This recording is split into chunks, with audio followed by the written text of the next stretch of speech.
Bismillahirrahmanirrahim. Assalamualaikum warahmatullahi wabarakatuh. Apa kabar adik-adik sekalian? Kita berdoa mudah-mudahan kita semua senantiasa mendapatkan lindungan Allah Subhanahu wa taala sehingga kita bisa melaksanakan segala aktivitas kita dengan baik. Berjumpa dengan saya Muhammad Yusuf, pengajar Smart School Sejarah Indonesia.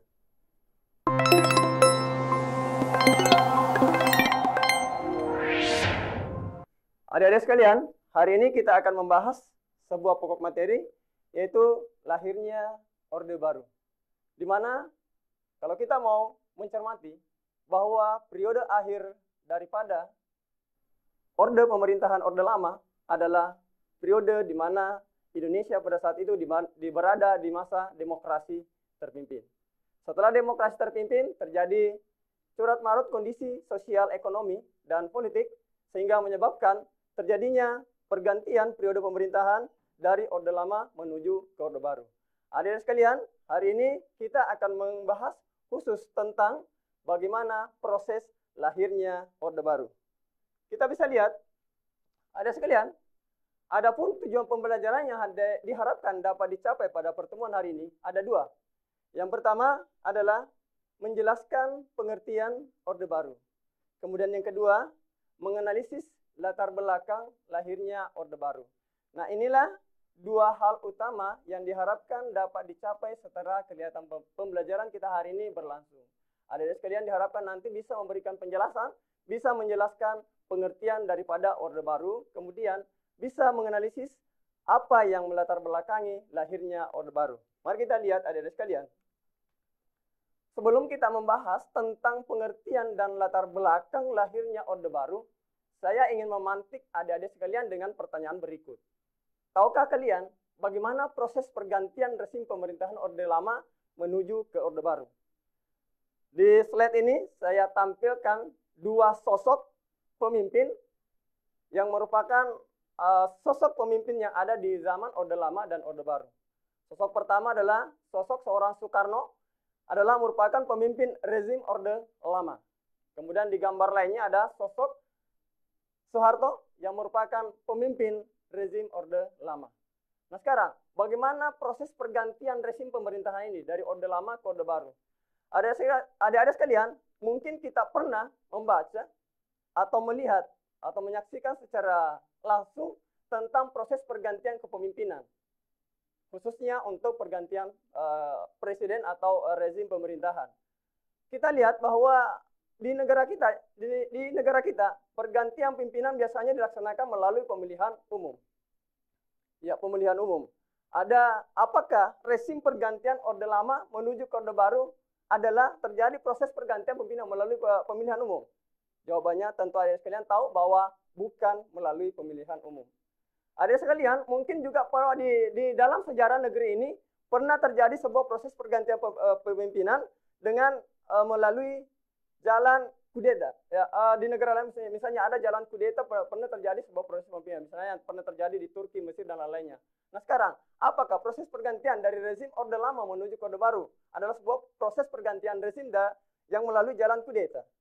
Tentu saja adik-adik tahu jawabannya bahwa itu bukan dengan cara kudeta.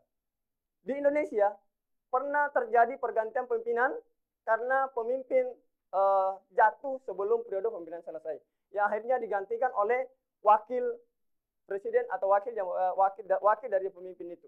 Nah, apakah Orde Lama menuju ke Orde Baru adalah pergantian seperti itu, bahwa Soeharto adalah wakil dari Soekarno yang kemudian menggantikannya karena tidak bisa menyelesaikan periode pemerintahannya? Adik-adik tentu saja tahu bahwa proses pergantian dari rezim Orde Lama menuju ke Orde Baru bukan seperti itu. Ada hal yang unik dari proses pergantian Orde Lama menuju ke Orde Baru, adik sekalian, bahwa ternyata proses pergantian ini lahir karena adanya sebuah situasi sosial, politik, dan ekonomi yang melanda bangsa kita di era tahun 1960-an, yang akhirnya menyebabkan terjadinya sebuah proses pergantian rezim pemerintahan. Mari kita lihat bagaimana proses pergantiannya. Sebelum kita lihat bagaimana proses pergantiannya yang akan kita bahas melalui latar belakang lahirnya Orde Baru, kita akan diarahkan untuk memahami dulu apa sih sebenarnya Orde Baru itu. Jadi di sini ada kata Orde dan Baru. Orde itu adalah sebuah masa pemerintahan, rentang masa atau rentang waktu yang ada dalam sebuah pemerintahan. Itu adalah orde. Sementara ada kata baru di belakangnya, yaitu bahwa sesuatu yang muncul setelah sesuatu itu ada, atau menggantikan yang sebelumnya, kemudian ada yang menggantikannya, itu disebut adalah sesuatu yang baru. Nah sekarang, orde pemerintahan atau orde baru itu, kalau kita mau melihat pengertiannya, itu kalau kita mau melihat bahwa orde baru itu adalah sebuah orde pemerintahan yang berusaha untuk melaksanakan Pancasila dan Undang-Undang Dasar tahun 1945 secara murni dan konsekuen. Jadi bisa kita katakan bahwa orde baru adalah sebuah tatanan kehidupan berbangsa dan bernegara. Sebuah tatanan kehidupan berbangsa dan bernegara yang berusaha untuk melaksanakan Pancasila dan Undang-Undang Dasar 1945 secara murni dan konsekuen. Dalam artian di sini bisa kita mengartikan bahwa ini sebenarnya adalah sebuah koreksi terhadap penyimpangan dalam pelaksanaan Pancasila dan Undang-Undang Dasar tahun 1945 sebelum akhirnya Orde Baru itu lahir. Diindikasi bahwa di Orde Lama yang merupakan pembatas daripada lahirnya Orde Baru, Orde Lama itu diindikasi bahwa terjadi penyimpangan terhadap pelaksanaan Pancasila dan Undang-Undang Dasar. Maka napas daripada lahirnya Orde Baru itu adalah berusaha untuk melaksanakan Pancasila dan Undang-Undang Dasar tahun 1945 secara murni dan konsekuen sebagai hasil koreksi terhadap penyimpangan-penyimpangan yang terjadi di era pemerintahan sebelumnya, yang kita kenal dengan nama Orde Lama. Inilah pengertian daripada Orde Baru, adik sekalian. Nah sekarang kita lihat bagaimana proses lahirnya Orde Baru. Berbicara masalah proses lahirnya Orde Baru, tidak terlepas daripada latar belakang lahirnya Orde Baru. Atau apa sih peristiwa yang menyebabkan lahirnya Orde Baru itu. Kita kenal bahwa dalam cerita sejarah, dalam membuat sebuah historiografi, ada satu prinsip yang harus kita pahami, bahwa ada yang dinamakan prinsip kausalitas, bahwa ada keterkaitan antara satu peristiwa dengan peristiwa yang lainnya. Lahirnya Orde Baru tentu saja akan dikaitkan dengan peristiwa-peristiwa yang mendahulunya. Ya. Lahirnya Orde Pemerintahan Baru ini dikaitkan dengan peristiwa, ada 3 peristiwa yang bisa kita kaitkan dengan proses lahirnya Orde Baru. Yang pertama adalah terjadinya gejolak politik dan ekonomi di era tahun 1960-an. Ada gejolak politik dan ekonomi yang muncul di era tahun 1960-an. Kemudian, hal lain yang bisa kita kaitkan, peristiwa yang kita bisa kaitkan dengan lahirnya Orde Baru adalah bahwa setelah terjadi gejolak politik dan ekonomi itu, akhirnya muncul sebuah aksi yang dikenal dengan aksi Tritura. Ya, di sini saya tuliskan itu munculnya Tritura atau Tri Tuntutan Rakyat. Kemudian, peristiwa lain yang kemudian mempengaruhi atau mengarah pada sebuah proses lahirnya Orde Baru adalah lahirnya Super Semar atau Surat Perintah 11 Maret tahun 1966. Inilah 3 peristiwa penting yang akan kita bahas pada kegiatan pertemuan hari ini, yang nanti akan berpengaruh pada lahirnya Orde Baru. Endingnya nanti bahwa dari peristiwa gejolak, mulai dari gejolak, kemudian muncul aksi, dan yang dibarengi dengan lahirnya sebuah surat perintah atau surat mandat, yang kemudian menyebabkan lahirnya Orde Baru. Kita coba lihat pada bagian pertama.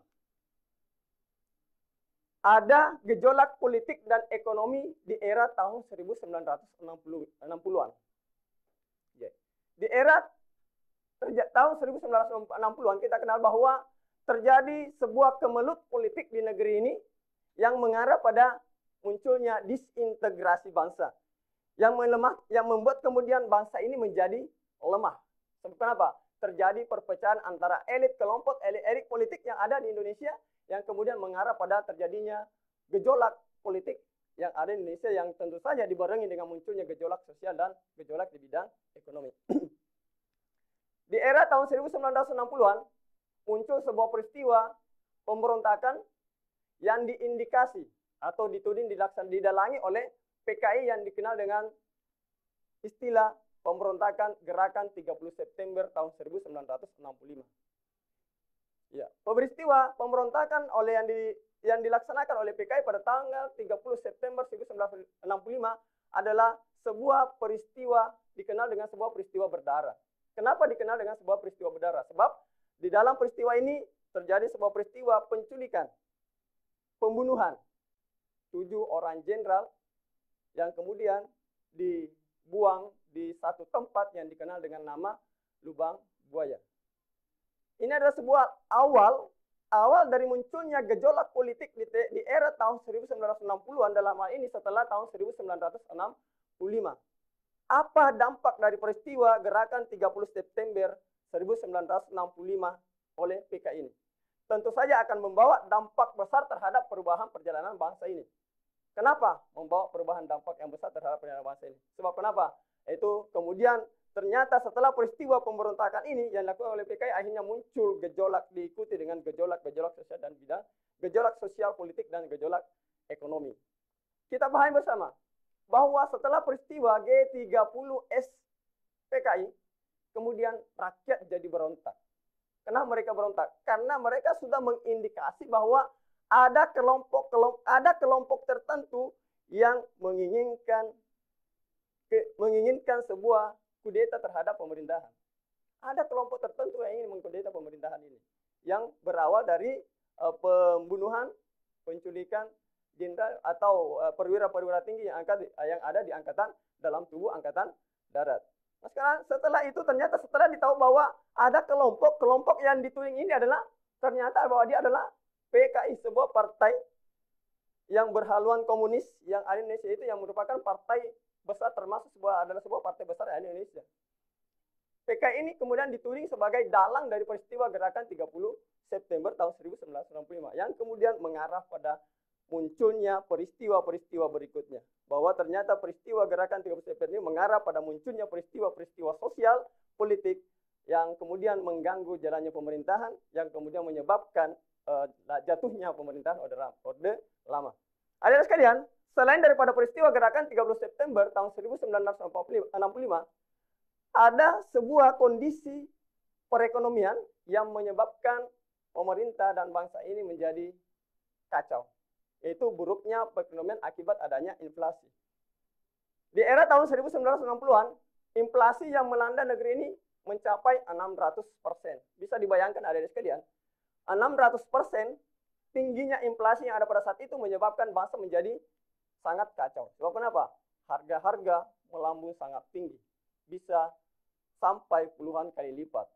Ya, ini kemudian menyebabkan kondisi sosial menjadi bergejolak, yang kemudian mengarah pada peristiwa jatuhnya pemerintahan Orde Lama.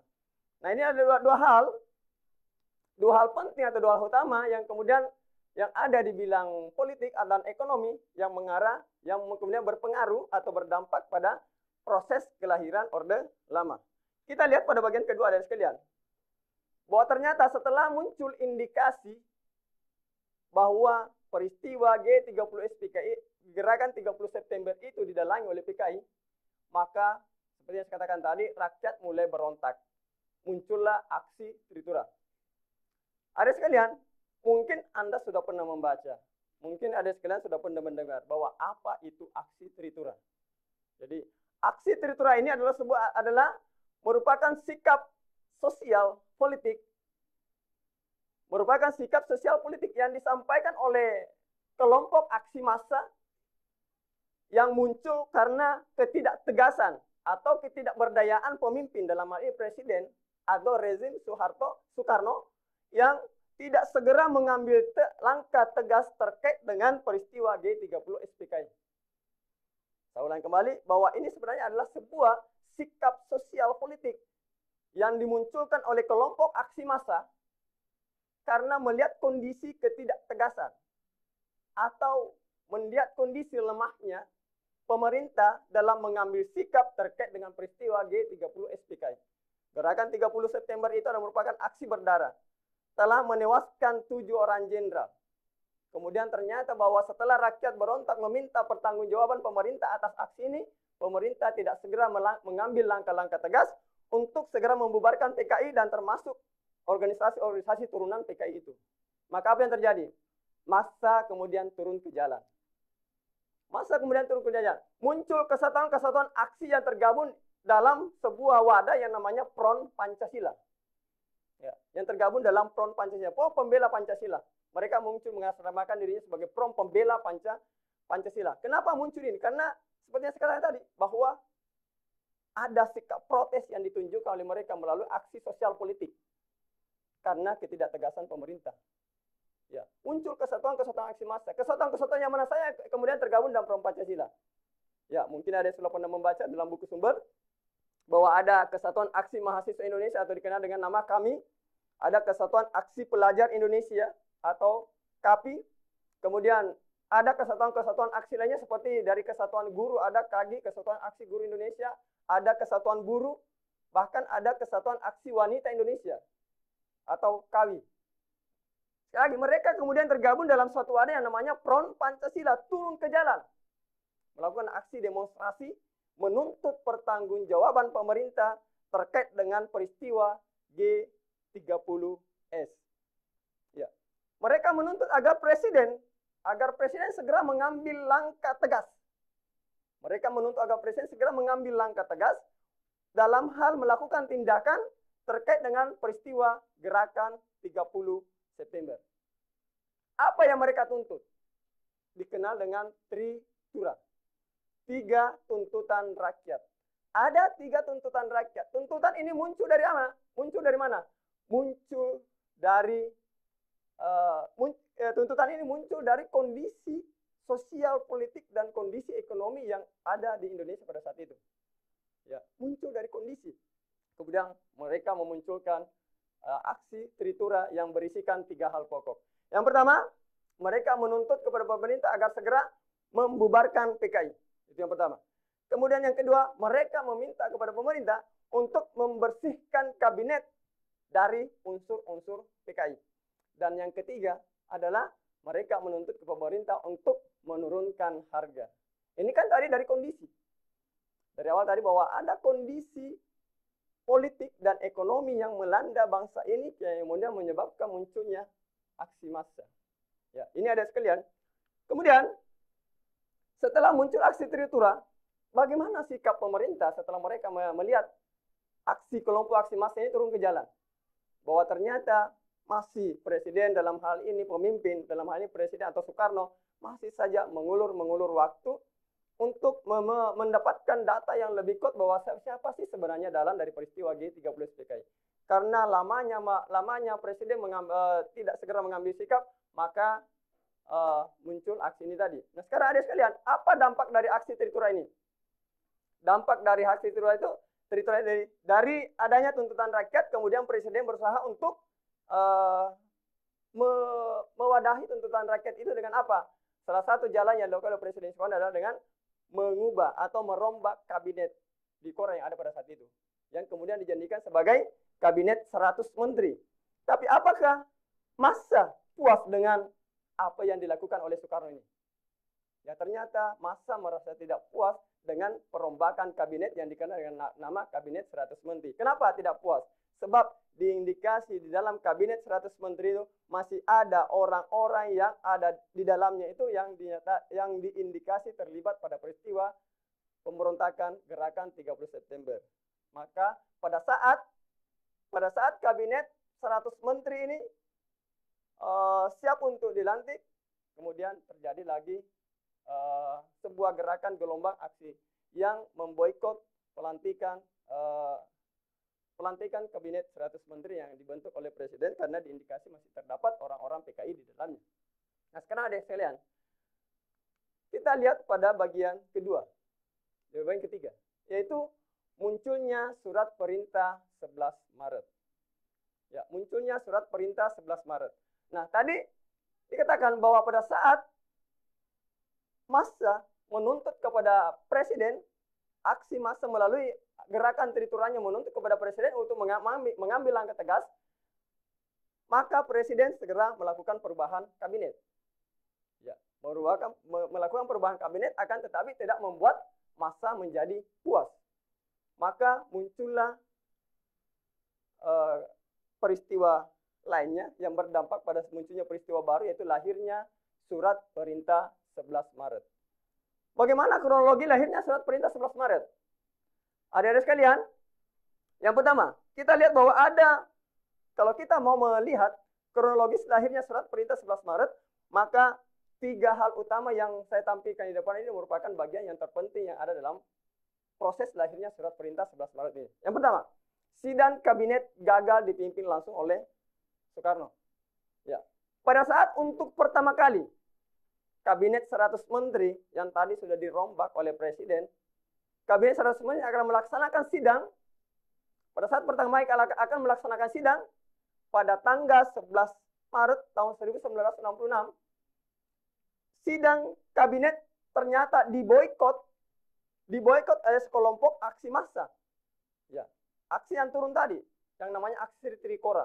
Bahwa sidang kabinet gagal dipimpin langsung oleh Soekarno sebab diboikot oleh massa yang pada saat itu bergerak di sekitar istana, dan yang lebih hebatnya lagi bahwa ternyata aksi massa ini di belakangnya ada pasukan angkatan darat yang memberikan support. Ya. Mereka kemudian memboikot sidang kabinet.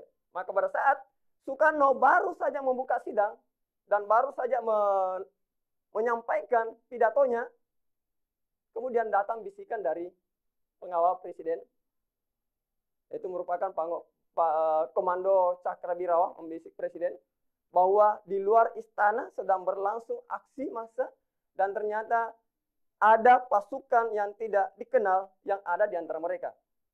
Ya, ada pasukan yang tidak beridentitas. Ya, mereka tidak mengenal. Ada pasukan yang tidak dikenal di antara kelompok aksi massa yang sedang berada di luar istana pada saat sidang. Maka ini kemudian memunculkan sebuah kondisi yang menjadi mencengkram, menakutkan. Sebab kenapa? Menjadi ancaman terhadap presiden. Menjadi ancaman terhadap keselamatan presiden. Sebab kenapa? Ada indikasi akan adanya sebuah boikot untuk menggagalkan sidang kabinet ini. Kemudian apa yang terjadi? Soekarno kemudian menyerahkan sidang kepada Lemena untuk melanjutkan, dan bersama dengan Waperdam 1 dan Waperdam 3, Soekarno kemudian melalui helikopter meninggalkan sidang dan menuju ke Istana Bogor. Jadi pimpinan sidang kemudian dilanjutkan oleh Lemena, Waperdam 2. Ya, Wakil Perdana Menteri 2 pada saat itu. Dilanjutkan oleh Lemena. Jadi Presiden Soekarno meninggalkan sidang bersama dengan Waperdam 1 dan Waperdam 2. Nah sekarang, apa kemudian yang muncul setelah sidang ditutup dan tidak dilaksanakan tidak dipimpin langsung oleh Soekarno? Kemudian muncul hal ini. Bisa dilihat di depan bahwa kemudian 3 perwira tinggi, yaitu Mayor Jenderal Basuki Rahmat, Brigjen M. Yusuf, dan Brigjen Amir Mahmud menemui Presiden di Istana Bogor. Untuk kita pahami bersama bahwa sebelum 3 perwira tinggi Angkatan Darat ini menemui Presiden di Istana Bogor, mereka menemui Soeharto dulu. Mereka menemui Soeharto untuk meminta pandangannya terkait dengan situasi yang sedang melanda bangsa ini pada saat itu. Mereka meminta izin kepada Soeharto untuk menemui Presiden di Istana Bogor. Maka pada saat itu mereka menanyakan bahwa apa yang bisa kami tanyakan? Apakah ada pesan yang bisa kami sampaikan kepada Presiden? Karena saat ini kami ingin menghadap Presiden ke Istana Bogor. Maka Soeharto pada saat itu mengatakan bahwa sampaikan saja kepada Bapak Presiden bahwa kami, dalam hal ini saya selaku pimpinan Angkatan Darat, siap menerima perintah apabila dibutuhkan. Ya, siap untuk mendapatkan perintah. Inilah yang dibawa, pesan ini yang dibawa oleh 3 perwira tinggi Angkatan Darat menuju Istana Bogor untuk menemui Presiden. Nah sekarang, apa peristiwa lain yang muncul setelah kedatangan 3 perwira tinggi ini di Istana Bogor? Peristiwa yang paling bisa kita lihat adalah bahwa ternyata dengan pertemuan itu, pertemuan antara 3 perwira tinggi bersama dengan Soekarno, kemudian di dalam ruangan itu juga ada Waperdam 1, 2, dan 3 yang mendampingi Soekarno pada saat itu, ditambah lagi ajudan pribadi yang merupakan komandan Cakrabirawa pada saat itu adalah Sabur juga berada di dalam ruangan itu. Kemudian setelah melakukan pembicaraan, maka Presiden Soekarno akhirnya memutuskan untuk mengeluarkan surat perintah yang dikenal dengan Super Semar. Ya, adik sekalian, jadi proses atau kronologi lahirnya Super Semar kurang lebih seperti ini adik sekalian. Bahwa muncul aksi massa akibat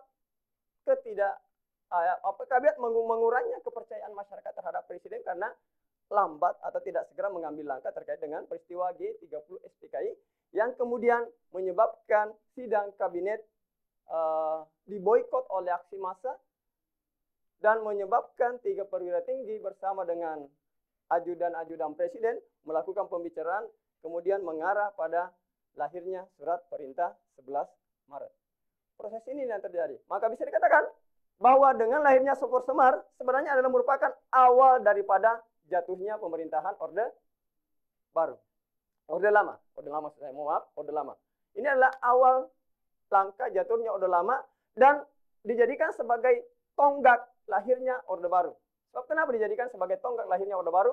Ada sekalian, sebab dengan Super Semar maka ini kemudian dijadikan sebagai tap MPR dan tidak bisa dicabut oleh presiden yang akhirnya menyebabkan mandat MPR memberikan mandat kepada Presiden Soeharto untuk menjalankan roda pemerintahan.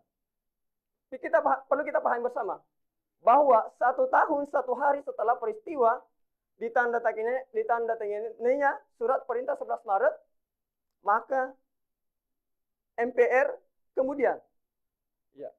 kemudian menetapkan surat perintah ini sebagai sebuah proses peralihan kekuasaan dengan menjadikan Super Semar ini sebagai sebuah mandat untuk menjalankan pemerintahan yang diberikan kepada pemegang Super Semar pada saat itu adalah Soekarno. Ya. Kemudian apalagi dampak lain dari dikeluarkannya Super Semar? Pada saat sidang umum MPRS yang dilaksanakan pada tanggal 27 Maret 1968, kemudian melalui keputusan MPRS nomor 64, MPRS kemudian mengukuhkan Soeharto sebagai pemegang Super Semar menjadi presiden menggantikan Soekarno. Ya, jadi bisa dikatakan bahwa dengan lahirnya Super Semar adalah merupakan tonggak lahirnya Orde Baru karena dijadikan sebagai sebuah alasan untuk akhirnya menetapkan Soeharto sebagai pemegang Super Semar menjadi presiden menggantikan presiden sebelumnya. Maka terjadilah proses peralihan pemerintahan dari era Orde Lama di bawah rezim Soekarno menuju ke pemerintahan era Orde Baru di bawah rezim Soeharto. Inilah adik-adik sekalian. Kemudian sebelum kita mengakhiri penjelasan atau kegiatan materi kita hari ini, saya ingin mengajak adik-adik sekalian untuk kita berlatih bersama mengerjakan soal-soal. Jadi sambil kita berlatih mengerjakan soal, nanti saya bisa minta kepada adik untuk memberikan jawabannya, atau mungkin ada yang mau berbicara atau ingin bertanya atau mungkin ingin menjawab dari pertanyaan-pertanyaan yang muncul ini. Jadi bisa adik-adik sekalian nanti tulis jawabannya atau mungkin ada yang mau berbicara silakan raise hand melalui kolom chat, nanti akan dipersilahkan. Jadi nanti akan kami persilahkan. Jadi kita masuk pada latihan mengerjakan soal pertama. Soal pertama. Pernyataan yang tepat untuk memberikan pengertian Orde Baru adalah. Jadi dari 5 alternatif jawaban yang ada di atas ini, yang manakah yang paling tepat untuk bisa memberikan pengertian tentang Orde Baru? A. Menjadikan Pancasila sebagai dasar negara dan Undang-Undang Dasar 1945 sebagai hukum negara. B. Melaksanakan Pancasila dan Undang-Undang Dasar 1945 secara murni dan konsekuen. C. Mengutuk dan memberangus PKI dan menjadikannya sebagai partai terlarang. D. Menghilangkan ajaran Nasakom yang merupakan gagasan Soekarno. Dan E adalah sistem pemerintahan anti kolonial dan liberal. Yang manakah dari alternatif ini yang merupakan pengertian Orde Baru? Jadi silakan ada yang mau menjawab boleh melalui kolom chat atau mungkin bisa langsung raise hand kalau ada yang mau berbicara atau mengajukan pertanyaan. Ya. Yang manakah dari pernyataan ini yang merupakan pengertian Orde Baru? Nah, ada beberapa jawaban yang masuk. Ada beberapa jawaban masuk dan hampir semua jawaban yang masuk itu menjawab B, melaksanakan Pancasila dan Undang-Undang Dasar tahun 1945 secara murni dan konsekuen. Jadi benar sekali jawabannya ada ya, bahwa yang paling tepat dari 5 alternatif jawaban yang ada di depan ini yang bisa menunjukkan tentang pengertian Orde Baru adalah bagian B. Kenapa kita memilih B, adik-adik sekalian? Karena seperti dari awal sudah saya sampaikan bahwa pemerintahan Orde Baru sebenarnya adalah sebuah tatanan pemerintahan yang merupakan koreksi terhadap pelaksanaan pemerintahan sebelumnya karena ada indikasi terjadinya pelanggaran terhadap pelaksanaan Pancasila dan Undang-Undang Dasar tahun 1945. Maka mereka bertekad untuk mengembalikan atau melaksanakan Pancasila dan Undang-Undang Dasar tahun 1945 secara murni dan konsekuen. Kalau jawaban A, kenapa kita tidak memilih A? Karena sejak berdirinya negeri ini, Pancasila dan Undang-Undang Dasar memang dijadikan sebagai konstitusi negara. Pancasila sebagai dasar negara dan Undang-Undang Dasar 1945 menjadi sebuah konstitusi negara di bagian pemerintahan apapun. Sejak proklamasi kemerdekaan 1945 ini sudah menjadi dasar dan konstitusi negara. Akan tetapi pada masa demokrasi terpimpin, diindikasi terjadi pelanggaran terhadap Pancasila dan Undang-Undang Dasar 1945, maka napas pemerintahan yang menggantikannya adalah berusaha untuk kembali ke ini. Jadi bukan menjadikan, karena Pancasila memang sudah sejak dulu menjadi dasar negara. Ya, jadi seperti itu. Kemudian pembahasan soal kedua. Jadi kita bisa lihat,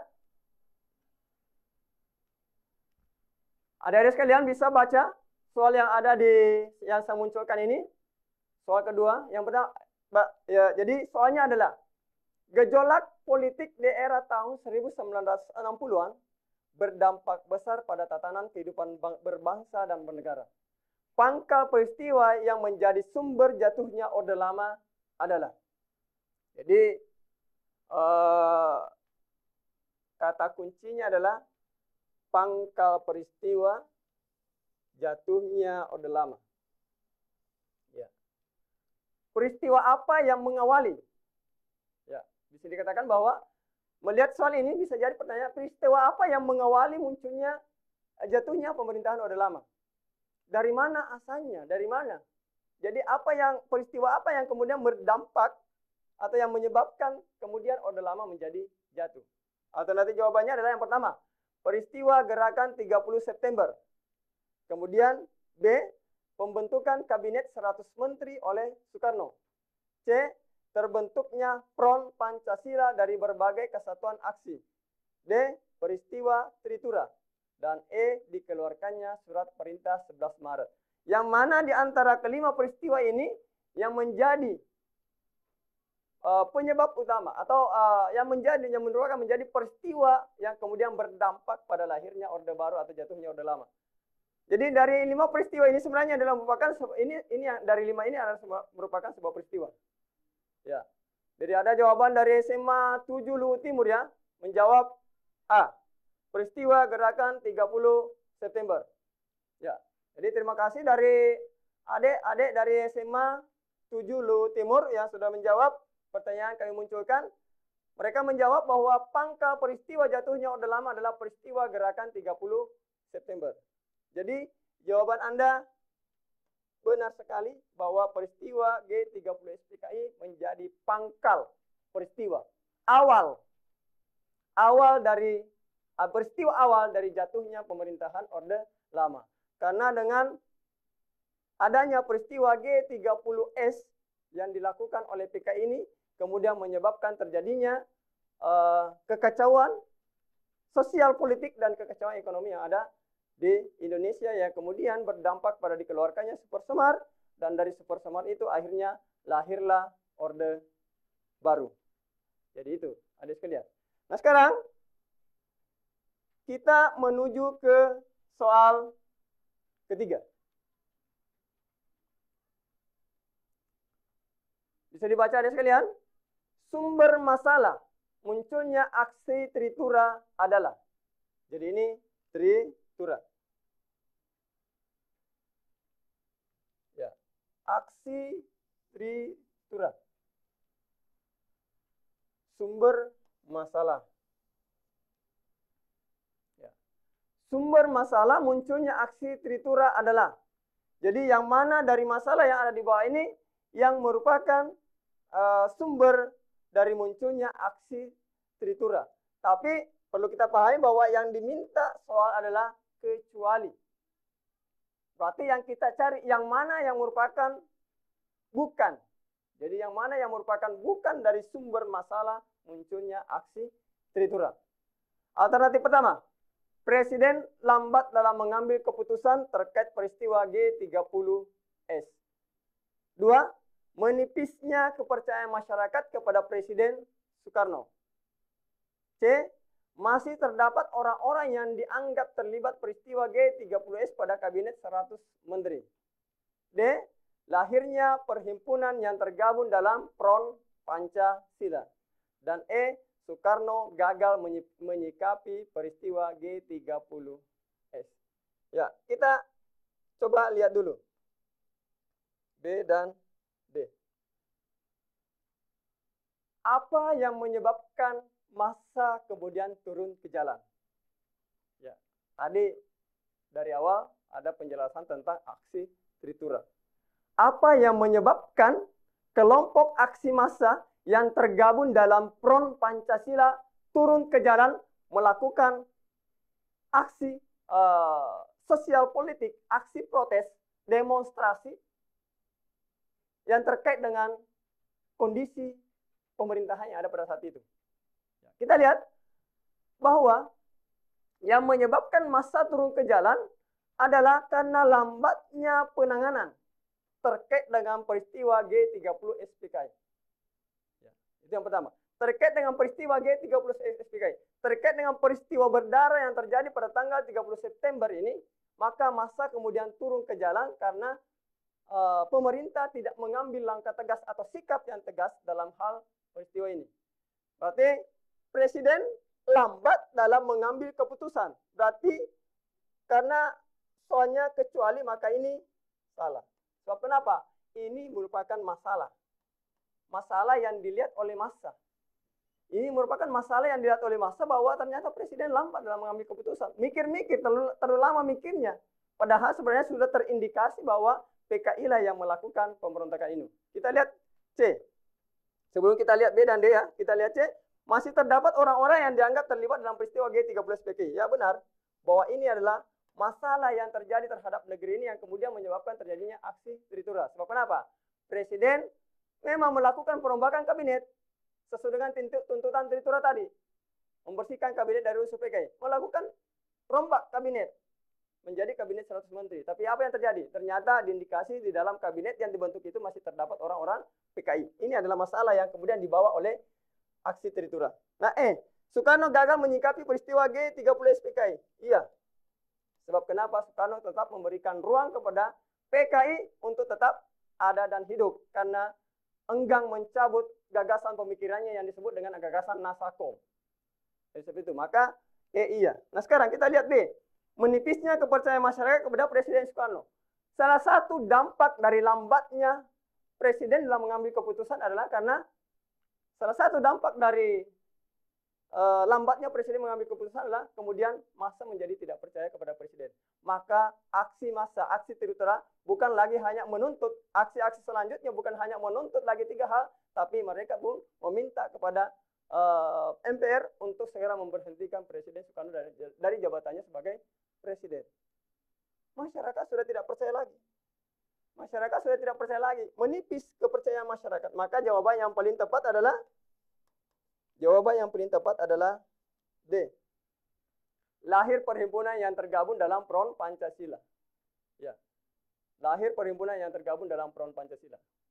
Ya, ini yang paling tepat. Kenapa? Memang ada perhimpunan yang lahir dari yang tergabung dalam Front Pancasila, tapi bukan menjadi masalah. Tapi ini adalah merupakan penggerak dari aksi Tritura, bukan masalah yang dibawa oleh aksi Tritura. Itu saja mungkin yang bisa kita bahas pada pertemuan hari ini. Ya. karena waktunya sudah sampai dari sekalian, maka saya ingin menutup pertemuan kita hari ini dengan sebuah ungkapan yang disampaikan oleh Yusri Abdul Ghani Abdullah melalui historiografi Islam, bahwa sejarah ingin agar kita tidak mengulangi kesalahan di masa silam dan mengambil pelajaran guna membangun masa kini. Ia ingin agar kita mengambil segi-segi positif yang dimiliki masa lalu dan berusaha menghindari segi-segi negatifnya demi menggapai masa depan yang lebih baik dan cerah. Yusril Abdul Ghani Abdullah. Terima kasih atas segala perhatiannya. Mohon maaf atas segala kekurangan kami. Saya akhiri dengan ucapan wabillahi taufiq wal hidayah. Wassalamualaikum warahmatullahi wabarakatuh. Sampai ketemu di pertemuan selanjutnya.